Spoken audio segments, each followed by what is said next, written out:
Hey guys, Mr.III here with that installation video of those ultra thin LED light strips. I know you guys been asking for that for some time.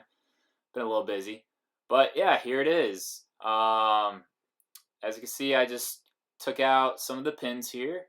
I'm doing also a voice overlay because really the video footage is like 2 hours long, so I sped everything up to try to make at least 15 minutes. Unless you guys really want to watch 2 hours of me taking things apart.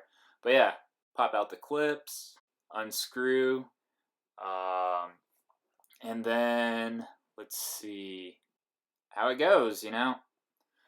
So anyway, yeah, right now just taking apart the bumper, and I'm gonna make this actually a two-part video. Half I'm putting those LED light strips, and then the other one I'm actually going to replace my fog light. So that's going to be in the future once I edit that video. But right now I'm just popping off what do you call plastic covers there, showing you that's where my ground is, um, and then that's my hot wire, which then I have it going all the way. Well, there's a split right there, and it goes through the side panel. And then once I open the door here, just follow the trace down there through a side grommet, and then I have a fuse tap. Yep. Yeah, if you're interested how I did all that, watch my initial video that when I actually first installed these light strips.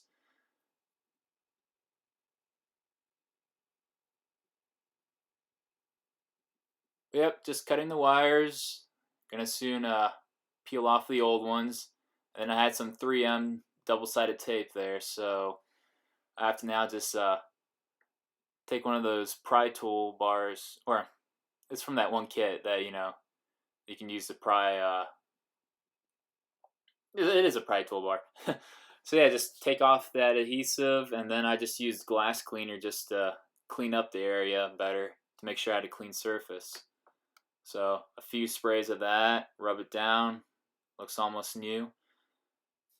And then for the next step, so I was trying to figure out how would I actually power the amber part since the switchback light, since it has a constant white color, and then when you have your turning indicator, it goes to that amber color.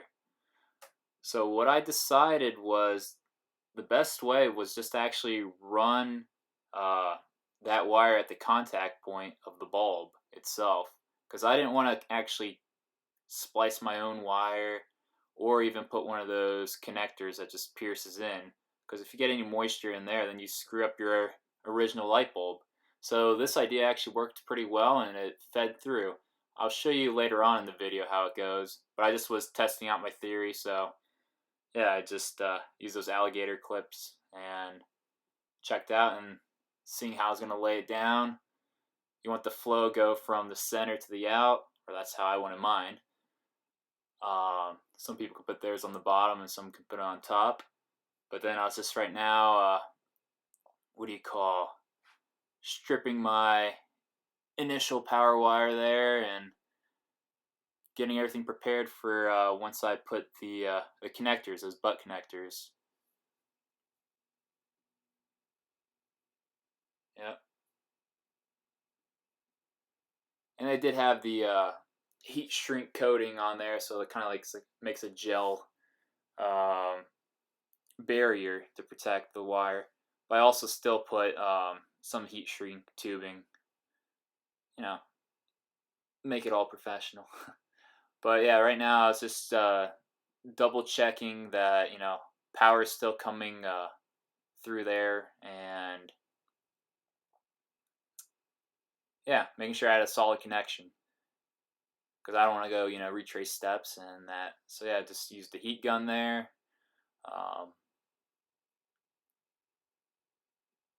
And I'll just leave that extended as well. But yeah, there's that little heat shrink tubing that I said I was putting on there. Let it run some, and then the same thing to the other side. Yeah, nothing too much different. Alright, so I'll just let some music play here while, we speed through this process. Don't want to, what do you call, have the music playing in the background. I took some of you guys' advice that sometimes it could drown out whatever. But yeah, so I'll let that roll a little here, and I'll come back in a sec.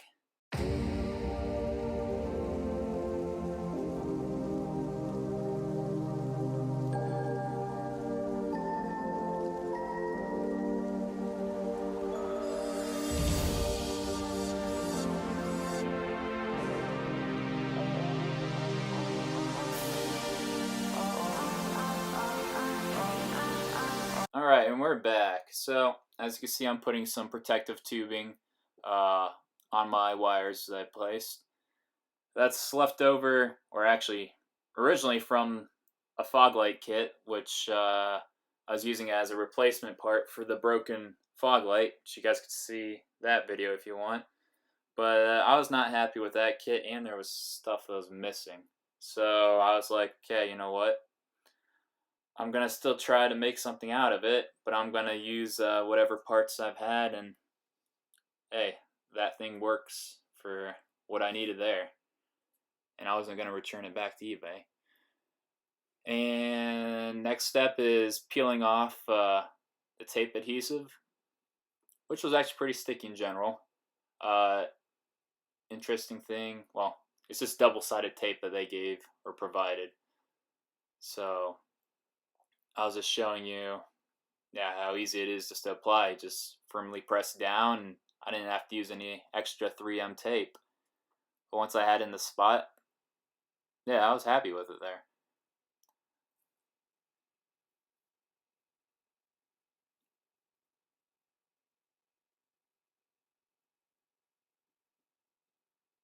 So yeah, I'll have my cables wrapped upwards, and let's see, next step, what I'm gonna do here is, actually, I think I was preparing to do the wiring. So yeah, I was just stripping my other cables and clipping them to length.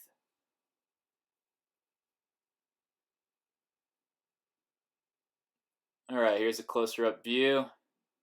So that's my connector. And as I can show you, yeah, you have your positive, negative. And I was just looking at the original cable, which was my positive. So that's where I'm actually going to slide that yellow cable, which right there you could see.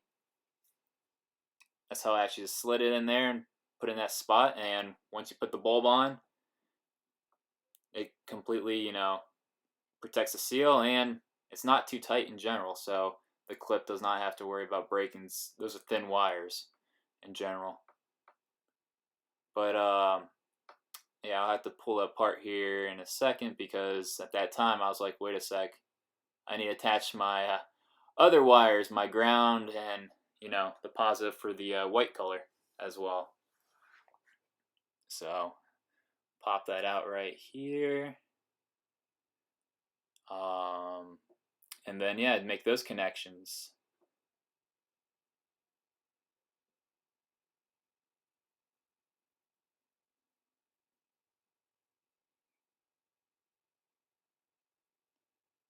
Yeah, do it the same thing. Those butt connectors, I used a smaller one this time because my gauge is a little different, and theirs just small puny wires. But yeah, once I got that ready and then connected, heat shrunk, and then I'll be soon testing. So I may just let's see, put some music here for a little second, and I'll be back in a bit.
tightened down those grounds, plugged in the bulbs. Now we're just doing a test to see everything's working.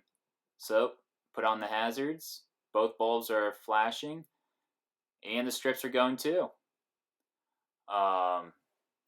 Let's see.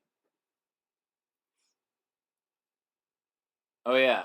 So in the beginning too, when I actually showed the light flashing, I was testing out what side of the strip was brighter. Which in my initial video when I did LEDs in the sun with these strips, I found that the back side seemed brighter, or when you're looking at them. So with that, I was like, okay, I want a brighter output, so I chose that. But the thing is, once you flip to one side, your LEDs are upside down, but still that back side is out to the street. So you have to like sacrifice your brightness a little, well, or the way that it appears. Because when I look at the right side, you can see the individual LEDs of the white strip right there, those little dots, while the other one is actually facing inside the light housing. So I was not really too much like a fan of that part. I have to go find maybe something different. But yeah, these will right now work for the, purpose right now. And peeling off the double-sided tape, as you just saw, that was pretty easy. I still have it on that full strip blue there, or that plastic piece. So there was no adhesive or extra residue left on the LEDs, which made it look, pretty clean, which was positive. But at night, I could kind of tell that, yeah, one is a little brighter because it's facing out to you, while the other housing is taking the light, so it's reflecting from your inside reflectors. So you gotta, win some, lose some, but there has to be something better. But these work for, the purpose right now, and you don't have any, what do you call, difference when you, when you close down the hood, so spacing, it's not, slightly raised up. It's actually, down at stock flush. Yeah. But yeah, everything's working still, as you just saw, just testing out hazards and putting the key. But yeah, and here's the night view. Pretty damn bright, gotta say. Gonna put the hazard on here in a second, which it looks sick. I really like that. But then too, you can kind of tell it's slightly off sync as well when it goes. There you go, yeah. But it still works pretty cool, and you have a slight delay, as you can see, like one stays off and then comes back on. There is no extra ballast, as you guys just saw. It's just a straight attachment there. I'm just gonna bring it a little closer so you can see how it looks. Yeah, so this is the one that, it lights up more of the housing, I could see with my eyes, compared to, what do you call, the camera shows up. And that one headlight right there is a little hazy. I don't know, I just see tons of Hondas. I don't know if the clear coat they're not putting properly on their headlights. I mean, the other vehicles have the same thing, but it's just like, it's weird. Like, only one headlight you find that's like, needs to be restored. So this is headlight's going to be turning on here in a sec. Actually, I think those are the DRLs. Let's see. Or I did turn on the headlights. No, I did turn on the headlights. And then my fog lights with it too. So it blends in, as you can see. Okay, those are just DRLs now. But yeah, I'm pretty satisfied actually with how they look. I still want something better, but these will do. Well, hope you guys enjoyed this video, and don't forget to hit that like and subscribe. Thanks again, guys.